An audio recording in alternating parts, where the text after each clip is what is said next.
Welcome to Wells, a medieval city on the southern side of the Mendip Hills in Somerset. It is thanks to the 13th century cathedral that it can call itself a city, albeit the smallest one in England. The city gets its name from wells, which are found in the grounds of the Bishop's Palace. A short walk from the city centre takes us to the moat, which surrounds the walls of the palace. Here we find a popular place for swan feeding, much to the enjoyment of the children and the adults. The moat totally surrounds the Bishop's Palace, a truly remarkable feat considering its size and presumably all hand-dug many centuries ago.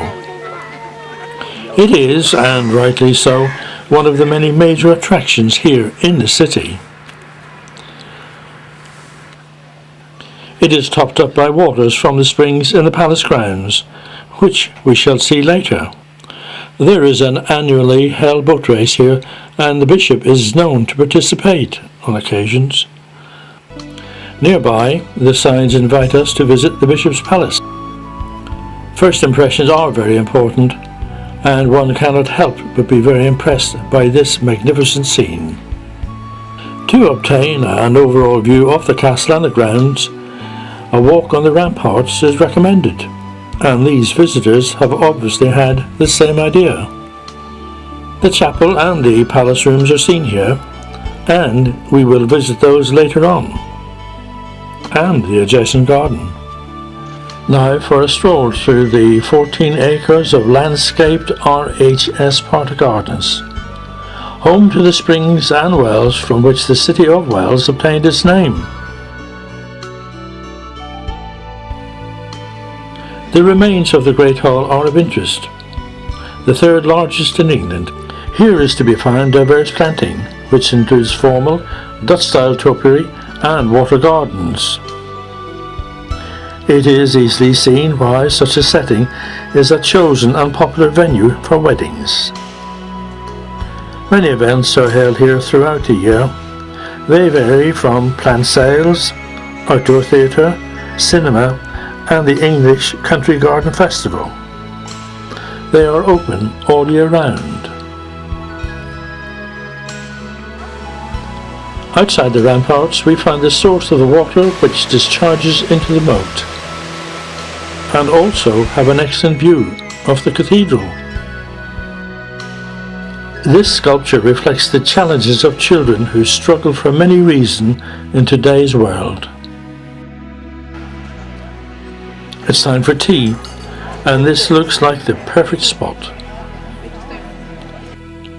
On to the chapel, built between 1275 and 1292 for Bishop Burnell. The architecture is a great example of early English decorated style. It has been used for centuries by the bishops of Bath and Wells and their households for private prayer. Some of the stained glass was rescued from French churches which were damaged during the 1789 French Revolution. The pews are early 20th century and the frieze 21st. It displays the arms of the various bishops. In the palace we visit the Long Gallery, where portraits of past bishops line the walls. The palace was built about 800 years ago for Bishop Jocelyn. This musical angel keeps an eye on everyone. But it's not all angels here. Through this gateway we discover yet another chapter in the history of the city, the Vicar's Close. It is claimed to be the oldest residential street in Europe, with the buildings remaining intact. The chimneys are very special. They were raised and crowned about 1470.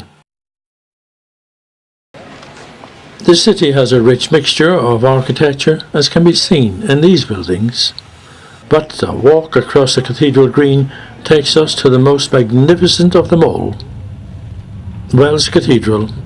With its dramatic west front, it resembles an elaborate altar screen, with the largest collection of medieval statues in Europe. When built, it was painted in reds, blues and greens. Inside, a breathtaking view is to be had of the famous scissor arches.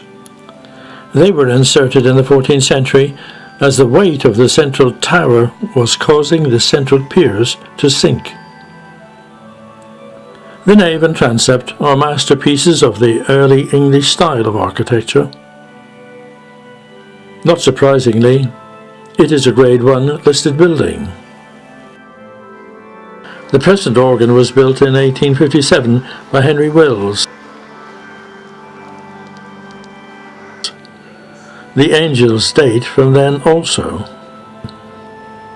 Every medieval cathedral had a Lady Chapel devoted to the Mother of Jesus, and Wells is no exception to that rule. Morning prayer is said here every day. This clock is very famous. Each quarter hour the 4 horsemen ride round as if in a tournament, and one is unseated. And here we find Jack Blandifer. He strikes the bells with his heels and a hammer.